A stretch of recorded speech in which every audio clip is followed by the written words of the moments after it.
Vous savez, quand je parle de Kofi, des fois j'ai la aux yeux parce que c'est un jeune homme qui suit à l'université. Moi j'ai fait de la musique à l'université. Lui il commence chez Wemba et puis il va à Bordeaux, il termine ses études, il prend son diplôme, il donne le diplôme à sa mère. Parce que la culture doit développer l'agriculture. Vous qui avez gagné de l'argent à travers vos chansons, vous devez rendre.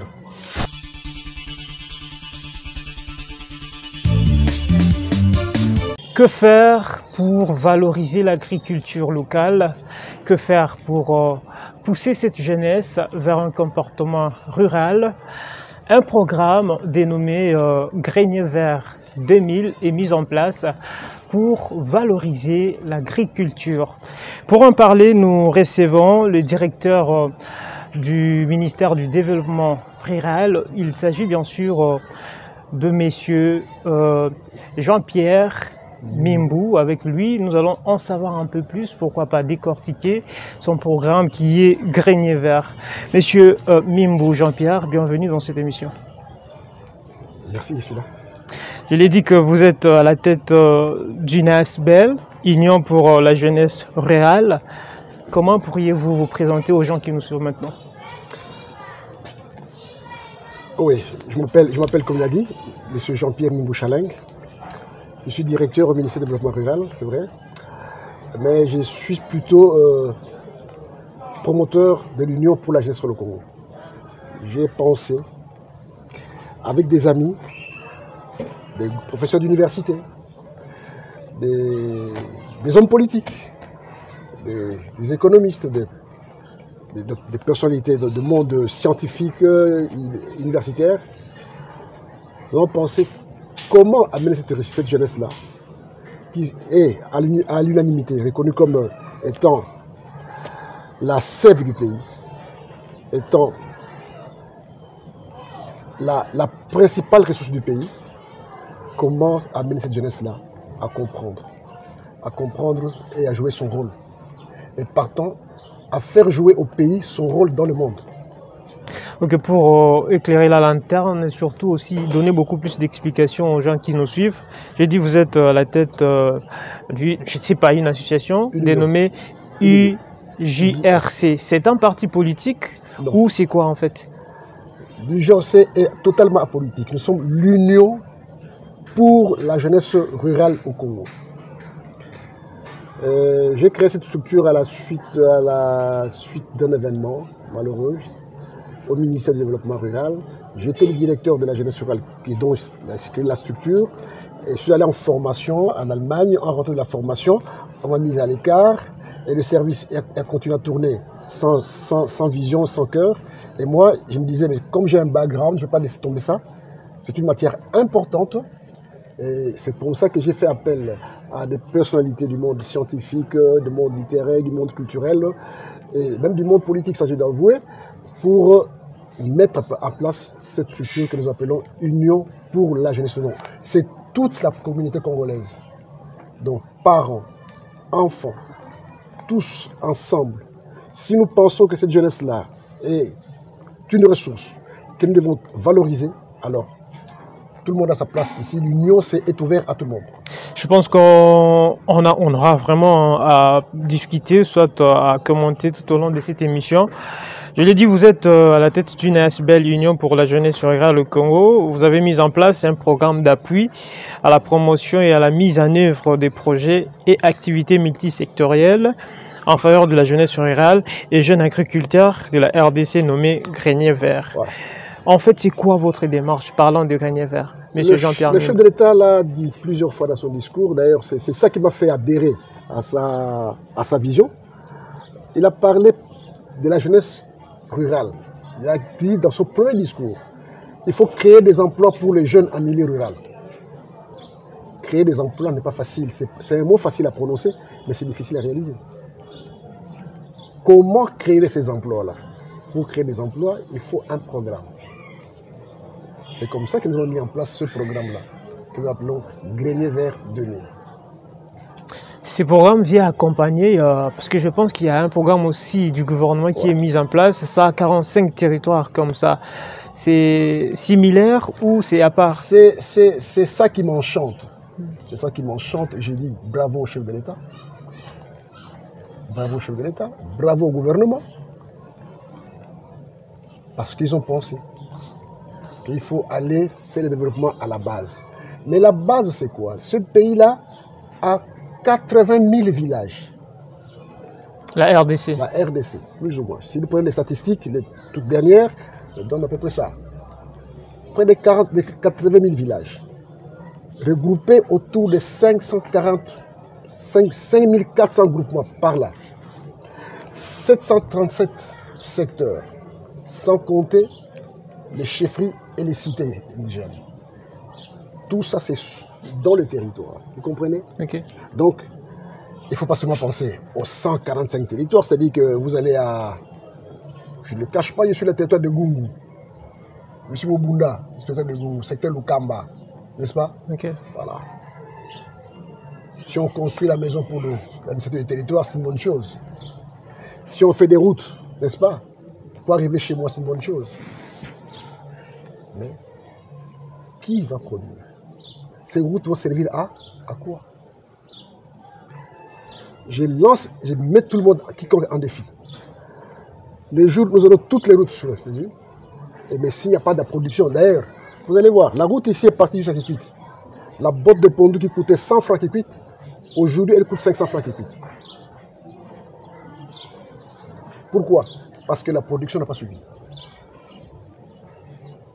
Ça, je crois, on en parle et puis on y arrivera. Mais ma question était celle de savoir, je ne sais pas, votre programme Grenier Vert vient accompagner le programme du gouvernement qui est 140. C'est ce que je vous dis. Okay. Il y a 145 territoires. Et moi, j'ai dit, ouais, il y a 145 territoires.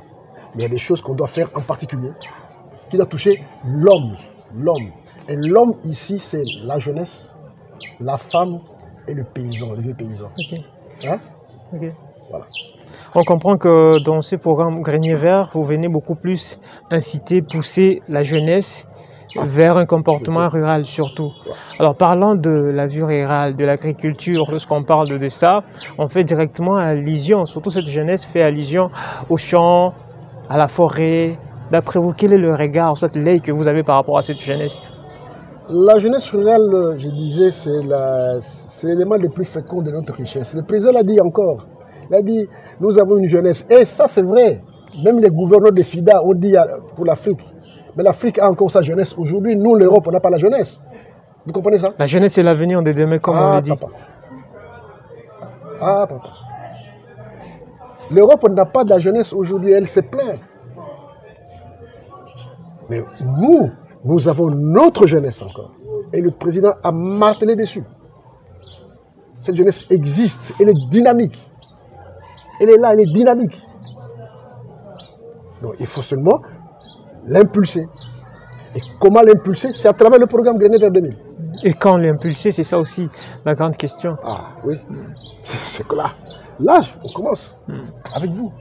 Est-ce que cette jeunesse, partant de votre programme mis en place Grenier Vert, la jeunesse est prête à vous accompagner? Est-ce qu'elle est d'accord avec ces programmes? Parce que je l'ai dit tantôt que lorsqu'on parle de l'agriculture, lorsqu'on parle d'une vie rurale, on fait allusion directement aux champs, à la forêt. Mais alors qu'aujourd'hui, la jeunesse est quand même, je dirais, contaminée par les nouvelles technologies de l'information et de la communication. On est beaucoup plus dans les numériques, dans les réseaux sociaux. On n'a pas quasiment le temps pour l'agriculture. Pensez-vous que ça peut marcher? Papa, hier, tout le monde s'est mis dans les minéraux. Hein? Personne n'a mis des minéraux dans la bouche. Personne. Vous voyez comment ça se passe au Kassai. Le Kassai est en train de se vider maintenant de sa jeunesse. Et ça, c'est un fléau qu'on doit arrêter vite. Parce que ces jeunes-là, on n'a pas appris à ces jeunes à travailler avec leur sol. On leur a dit, allez voir le sous-sol. C'est plus pénible de creuser des trous que de labourer. Mais avec les machines. Non, la vie rurale, soit de l'agriculture, n'est pas seulement égale au champ. Non, la vie rurale n'est pas égale au champ. La vie rurale, il y a beaucoup de déterminisme, il y a beaucoup de déterminants. Beaucoup d'actions. C'est comme ça que nous avons un programme multisectoriel, multidimensionnel, qui va toucher à toi, là, la jeunesse là, qui est touchée par le bras. Okay. Il dit, voilà, papa, allez, on œuvre. Ici, nous voudrons casser d'abord un complexe. N'est-ce pas? Des conflits qui existent entre les générations. Hein? Vous comprenez donc, hein?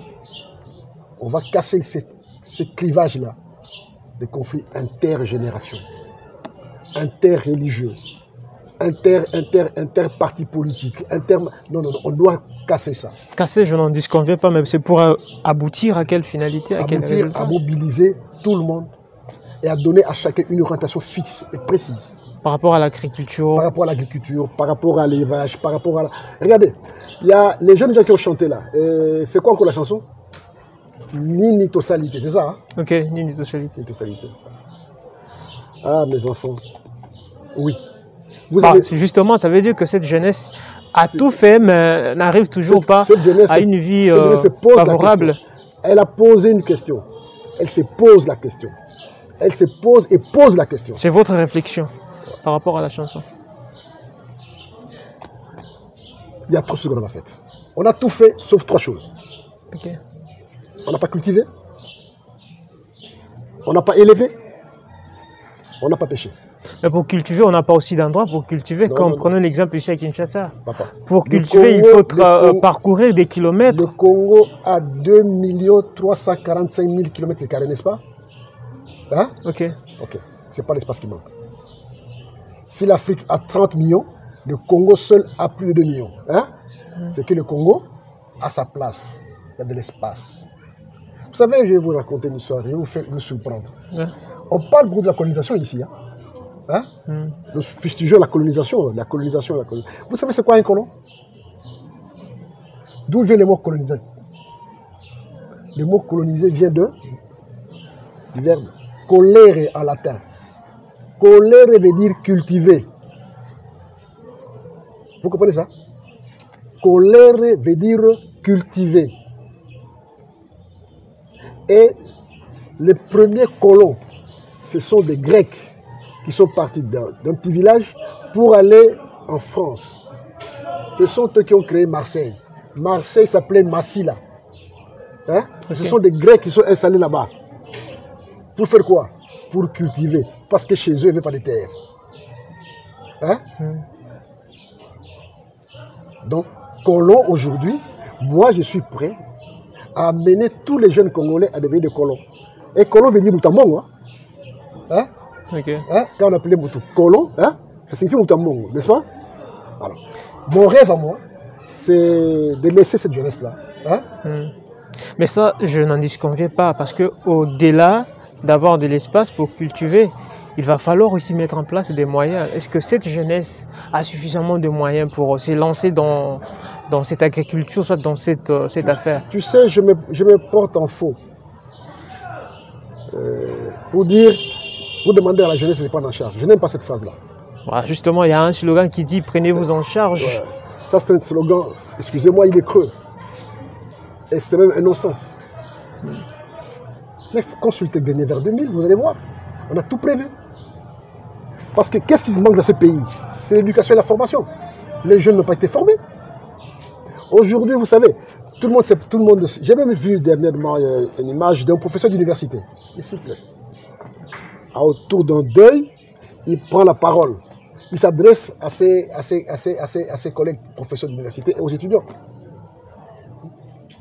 Il dit voilà, nous nous battons pour que le gouvernement puisse arranger notre quotidien. Mais quand un musicien meurt, hein, c'est le gouvernement qui sort l'argent pour... mais après, il s'est effondré. Hein? Tu comprends? Il s'est mis à pleurer. C'est triste. Le musicien congolais a créé son chemin. Il a créé sa voix. Chapeau bas l'artiste musicien qui a créé sa voix. Parce que la musique influence la jeunesse. Qu'y a-t-il un rapport entre la musique et l'agriculture? Mais c'est justement ça, c'est le point d'orgue.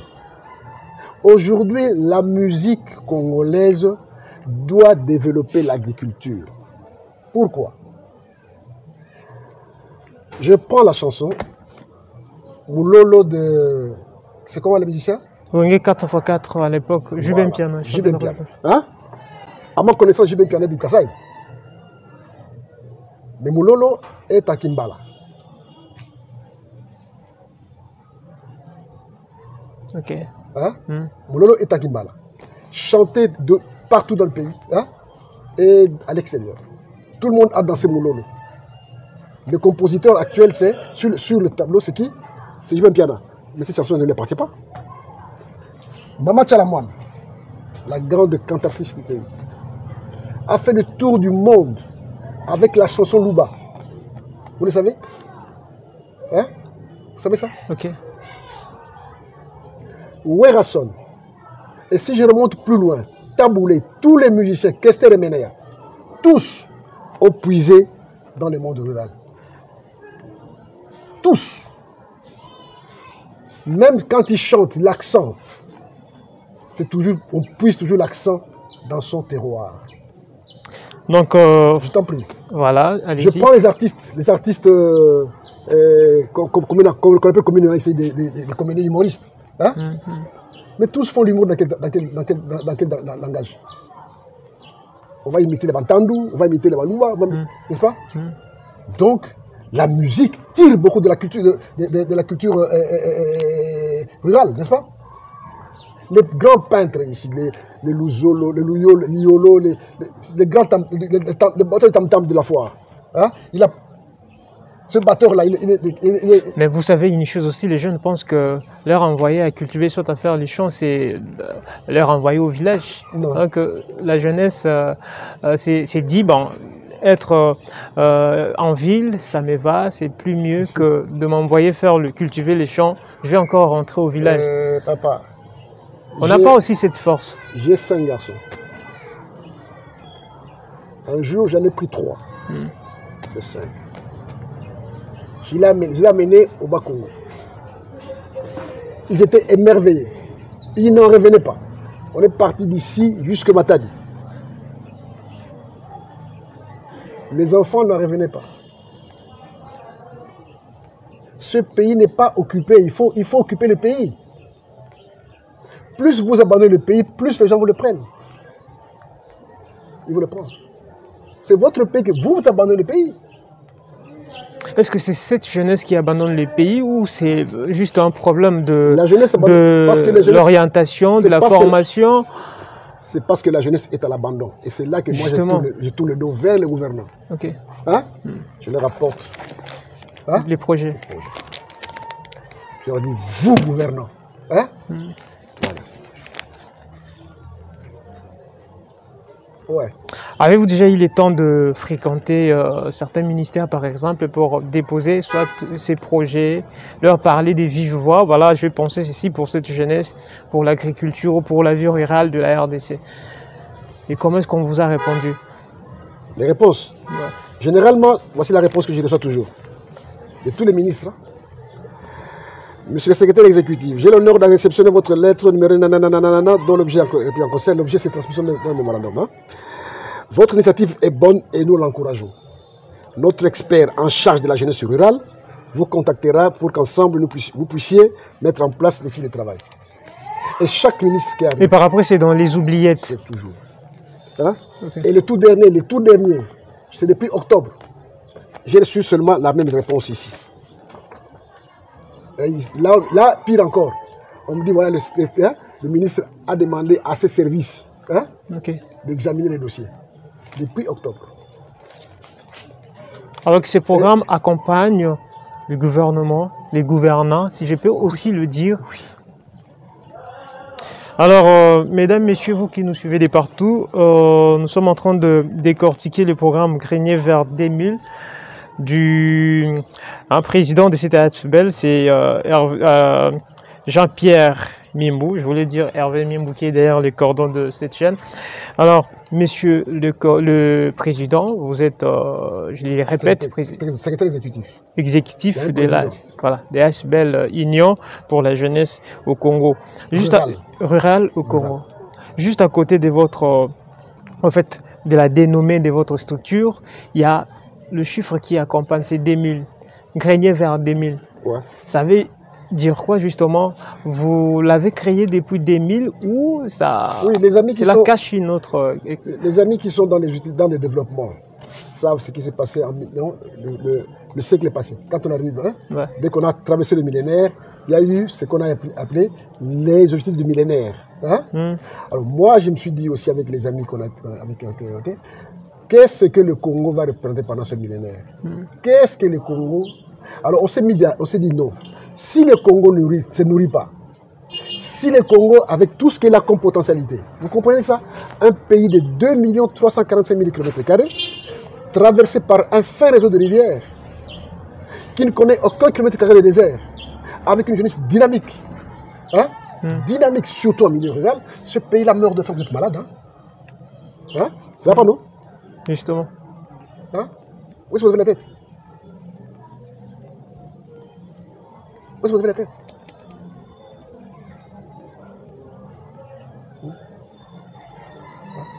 Mais il faut réfléchir.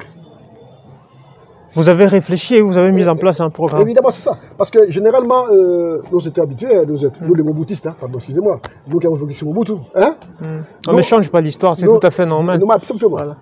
On nous disait toujours, au commencement était l'action, et l'action engendre les premiers faux. On commence pas de réflexion d'abord, les enfants. Avant d'aller à l'action, il faudrait d'abord réfléchir. Et ça ici, je voulais, ça je le dis, je veux que les amis du gouvernement,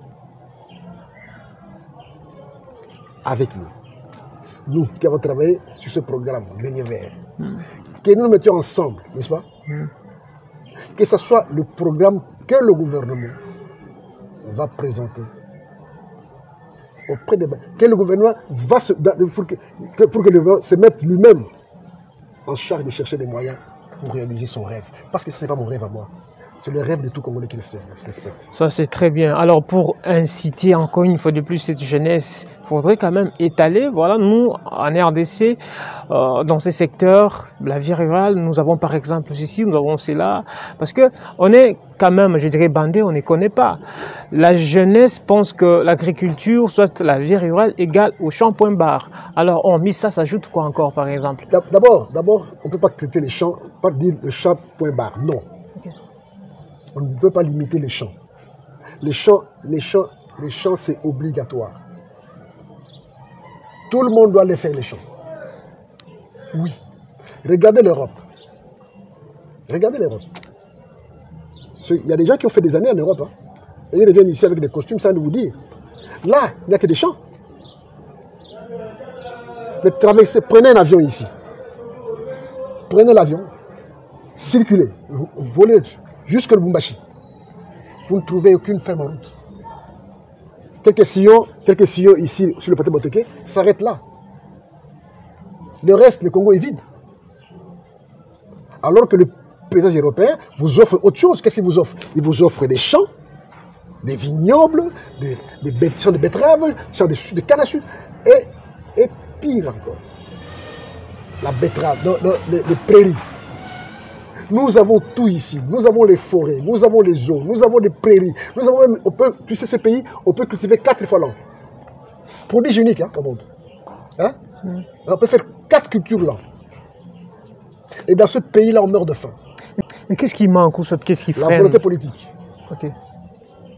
La volonté politique. C'est comme ça que moi je m'adresse aux politiciens. C'est ce que je m'adresse aux politiciens. Ce programme va être mis à la merci de tout le monde. À la portée. J'ai parlé avec des hommes politiques. Il est là quand il est au chômage. Quand il prend le pouvoir, c'est fini, vous ne voyez plus. Je pense que ce programme... Hein? Vous discutez avec lui pendant qu'il est au chômage. Ah, mais ça c'est formidable. Ah, ça c'est... Des félicitations. Monsieur Jean-Pierre Mimbou, je comprends que ce programme cible, soit vise la jeunesse, aussi oppose la jeunesse au gouvernement, soit au gouvernant. Alors, d'après vous, avez-vous déjà eu des séances d'orientation? Avez-vous déjà rencontré ces jeunes-là, soit cette jeunesse-là, pour leur parler des vives voix? Ma vie, depuis plus de 30 ans, je ne fais que ça. 30 ans durant, je ne fais que ça. Et cette jeunesse vous répond quoi, vous dit quoi? La Elle jeunesse, est partante. Tu sais, la jeunesse, elle est prête. Le vrai slogan que nous devons dire à la jeunesse. Donc, donnons aux jeunes les instruments de lutte contre la faim. Si nous, tu comprends? C'est ça le vrai slogan. armons les jeunes des instruments de lutte contre la faim. Et le pays... Mais, et vous vous rendez compte, le type qui est au Katanga, le Katanga est producteur de cuivre, autant que la Zambie, n'est-ce pas? Mais la Zambie nourrit le Katanga. Vous vous rendez compte? Concevable. Hein? Donc pour manger des œufs à Lubumbashi, il faut importer. Il faut importer les œufs de la Zambie, qui a même sol, même sous-sol, même population, de part et d'autre. Hein? Et vous vous étonnez de voir que la GECAMINE fait faillite. Mais si, parce que la GECAMINE, tout l'argent de la GECAMINE sert à acheter à manger aux travailleurs. C'est comme ça qu'ils ont vécu au Katanga. Ah oui, oui. Hein? Pendant que en Zambie, là-bas, les Anglais ont laissé des fermes, hein? Au Katanga, il n'y avait que des carrières. Ça prouve à suffisance qu'il y a tellement à boire et à manger dans ces projets. Et nous recommandons aux gens qui nous suivent d'ailleurs de pouvoir vous consulter pour en savoir un peu plus. Ceux qui ont besoin par exemple d'une copie de votre programme, je ne sais pas si ça serait possible, je pense qu'on en parlera. Alors, Monsieur Jean-Pierre Mimbou, quel est l'apport de ces projets dans le processus du développement de la RDC? L'apport est immense. Il est incommensurable. Incommensurable. Imaginez que ce programme va de l'éducation à la formation, en passant par la santé, l'hygiène. Tout ça, il faut que les gens soient éduqués, soient formés. Vous comprenez donc? Okay. Quand vous formez quelqu'un, vous lui donnez des capacités de faire. Ici, nous avons été étudiés, sans rien apprendre. Et comme vous n'avez rien appris, excusez-moi, vous ne connaissez rien. C'est pas vrai? Celui qui n'a rien appris, il fait quoi? Il ne connaît rien. Hein? Pour l'apprentissage de cette jeunesse, seule mission suffit, je ne pense pas. Quand tu connais rien, tu ne veux rien. Celui qui ne connaît rien ne comprend rien d'abord. Hein? Vous pouvez tout lui dire. Hein? Parce qu'il ne connaît rien, il ne comprendra rien. Absolument rien. Et parce qu'il ne comprend rien, il ne voudra rien. Hein? Et parce qu'il ne veut rien, il ne fera rien. Au finish, on peut, à tort ou à raison, peut-être à raison, appeler le Congolais des vauriens. Excusez-moi. Je comprends que c'est juste question de prendre conscience et je pense que les choses peuvent marcher certainement. Alors, Monsieur Jean-Pierre Mimbou, UJRC, Union pour la jeunesse rurale, le Congo est une association sans but lucratif, ça c'est vrai, des types apolitiques aussi. Oui, ouais. Alors, est-ce que l'État congolais reconnaît cette structure? Oui. L'UJRC est enregistré, comme tous les autres ONG, au ministère de la Justice. Nous avons le numéro F92. Nous sommes reconnus. On a même signé un protocole d'accord avec le ministère du Développement rural. Si nous, on a mis ce programme en marche, c'est parce que nous avons signé un accord avec le ministère du Développement rural pour nous accompagner dans la mise en œuvre. Et nous devons concevoir dans la conception, l'exécution et la mise en œuvre du programme pour la jeunesse rurale. Nous avons fait notre part. Apparemment, rien ne marche toujours. Mais c'est la part de... C'est l'autre, c'est le partenaire. On ne vous promet rien aussi, oui. Je suis... enfin, l'UJRC est inscrit au budget de l'État. Des investissements. Mais, comment on appelle ça encore? Mais il n'y en a rien. On vous donne, par exemple... Si vous me donnez 5 000 $, je vais faire quoi avec? Parce que l'ambition de la RD, c'est quoi? L'UJRC est en train de traduire l'ambition du chef de l'État, de la RDC. La RDC doit nourrir l'Afrique. Mais la RDC doit se nourrir d'abord, nourrir l'Afrique et nourrir le monde. Si vous ne faites pas ça, la RDC va disparaître. L'Afrique est le berceau de l'humanité, c'est le contraire ici au Congo. Oh. D'après vos argumentations, d'après votre programme, ça prouve à suffisance que la RDC n'est pas exploitée. Mais non, même pas exploitée. Par les Congolais eux-mêmes. Non, vous parlez d'exploitation. Non, le Congo n'est pas exploré. Ok. D'abord, il faut que les Congolais explorent le Congo. Hein? Avant de l'exploiter. Il faut une exploration. Est-ce que les Congolais explorent le Congo? Qu'est-ce que vous connaissez du Congo? Des enfants qui sont nés ici, qui ne savent pas, même pas d'où ils sont arrivés. J'entends dire que le Congo a des minéraux. Même ces domaines-là, les minéraux, c'est fait par qui? C'est la jeunesse. Hein? Vous voyez qui sont dans les carrières? Ce sont des jeunes enfants. qui devaient aller à l'école. Hein? Vous allez venir avec les programmes ici, programme de la BAD, programme Non, il faut que le programme vienne de nous. Le Congolais doit s'approprier son programme. J'ai vu la BAD et ça, je me suis énervé même pour ça. On m'a invité à une réunion de la BAD où on nous amène un programme qui se réalise au Bénin. Hein? Tu comprends? Que un consortium a amené ici pour faire quoi? La copie conforme. Donc même les chiffres. Hein? On vous donne même les chiffres du Bénin. Vous vous rendez compte, vous êtes malade? Parce que pour la réussite de ce projet, n'est-ce pas, il aurait fallu quand même faire des plaidoyers pour qu'on puisse inscrire cette démarche dans les programmes d'enseignement, soit primaire ou tout ce qui va avec. C'est vrai, je ne vous cacherai pas, la promotion de la jeunesse reste un cours. Ok.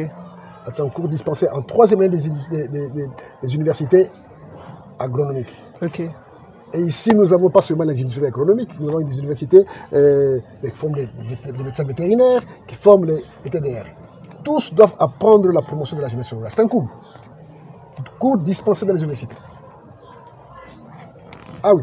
Et comment atteindre cette structure? Malheureusement. Comment vous atteindre? Moi, je pense que les gens qui nous suivent ont, je dirais, parfois besoin de vous localiser, vous atteindre. Je suis content d'abord de me retrouver sur cette chaîne YouTube. Hein? Média Concept, et qui a un partenariat avec CBS, c'est vous. Hein? Okay. Et je sais que CBS, c'est le révérend Kim. Hein? Justement. Ok. On m'a venu, hein? Je vais les autorités de révérend Kim pour qu'on puisse mener notre chance.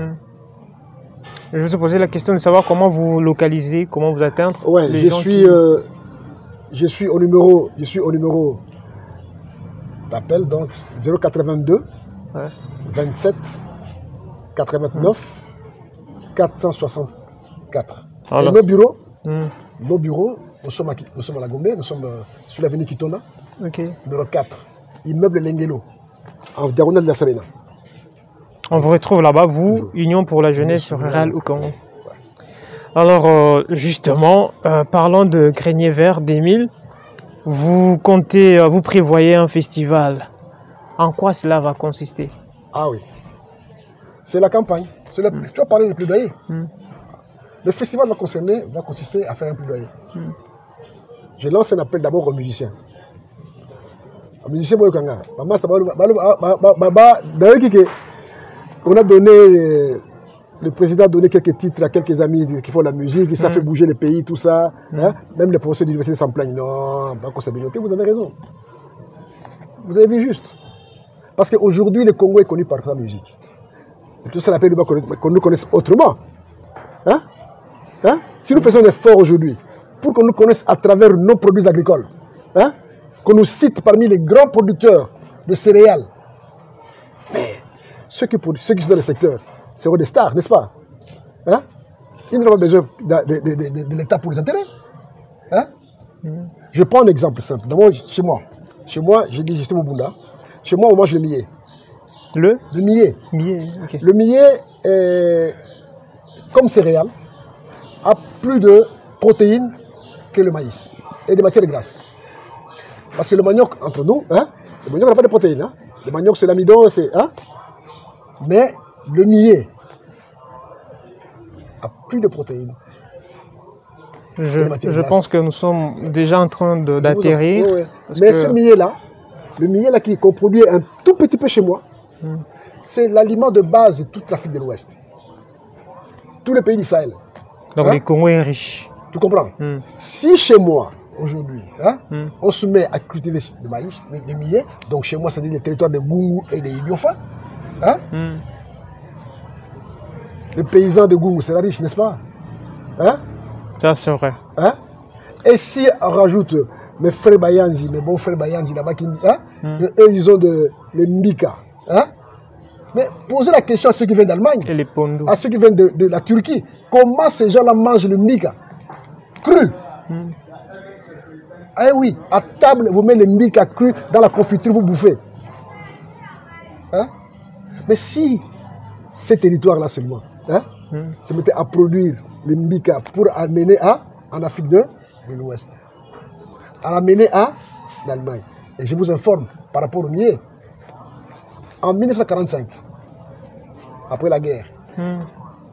Les Babunda de chez moi et les Pendé de chez moi ont envoyé, ont exporté du millet en Allemagne et en Yougoslavie. Oui, c'est écrit noir sur blanc. Je n'invente rien. Vous comprenez donc, hein? Et les Blancs ont trouvé que oui, effectivement, ces produits-là étaient un céréal plus nourrissant que le millet, que le blé, que tout ce que vous avez comme céréales, que le maïs. Mais seulement, la quantité n'était pas suffisante pour en faire un produit industriel. Ça c'est très bien. Alors, puisqu'on est en train de parler de Grenier Vert 2000, à quand les lancements de ces programmes? Là avec toi. Moi j'ai demandé, j'ai écrit à tout le monde. Hein. Là, le programme est lancé. Parce que c'est moi lancer le processus, l'amener auprès des gouvernants. Hein? Là, c'est la voie. Hein? Je cherche à voir les gouvernants. Monsieur le Président de la République, je voudrais vous voir. Moi, Jean-Pierre Mimbou, votre sujet congolais. Hein? J'ai un programme qui va vous accompagner dans la mise en œuvre de votre vision. Puisque le temps nous fait défaut, toujours dans cette même optique, ce que vous n'avez pas dit par rapport à ce programme au Grenier Vert, vous avez quand même le temps d'argumenter, d'expliquer. Oui. En quoi consiste le programme Grenier Vert? Effectivement, le programme Grenier Vert s'articule autour de 4 axes essentiels. Il y a d'abord l'événementiel. Hein? Il faut créer l'événement. C'est un événement. Dans l'événementiel, nous avons les manifestations socio-économiques et culturelles. Parce que la culture doit développer l'agriculture. Si je lance un appel vers les artistes et musiciens, il faut qu'on donne les moyens aux agriculteurs. Vous qui avez gagné de l'argent à travers vos chansons, vous devez rendre Koffi Olomide, Jibem Piana, Werason, Ouazekwa. Vous savez, quand je parle de Koffi, des fois j'ai larmes aux yeux parce que c'est un jeune homme qui est à l'université. Moi j'ai fait de la musique à l'université. Lui il commence chez Wemba et puis il va à Bordeaux, il termine ses études, il prend son diplôme, il donne le diplôme à sa mère. Maman, tu voulais un diplôme, tiens. Allez, je vais faire la musique. Et lui, il commence à écrire la chanson. Et aujourd'hui, il est au top. Alors vous allez l'envier en quoi? Vous comprenez donc? Très bien. Alors, tout est bien qui finit bien, mesdames et messieurs. Vous avez compris que c'est par ici que nous atterrissons avec cette émission.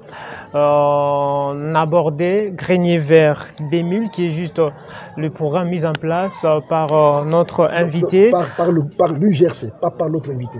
Par l'Union pour la gestion locale. Justement, vous faites partie. Merci beaucoup. Voilà. Alors, nous vous remercions, monsieur Jean-Pierre Mimbou, d'avoir répondu à notre invitation. On a parlé des Grenier Vert, qui est d'ailleurs le programme mis en place par IJRC, qui est votre structure, organisation. Avez-vous un mot à ajouter ou quelques secondes seulement? À ajouter, oui. Je dis merci, merci à ceux qui vont m'écouter. Très bien. Alors, merci à toute l'équipe technique de cette chaîne. Je vois bien le coordonnateur Hervé Mimbou. À tout le monde, merci de nous accompagner. À vous qui avez suivi cette émission avec une attention soutenue. On vous retrouve prochainement avec le même plaisir dans la bonne humeur. Bye bye. Merci. Merci.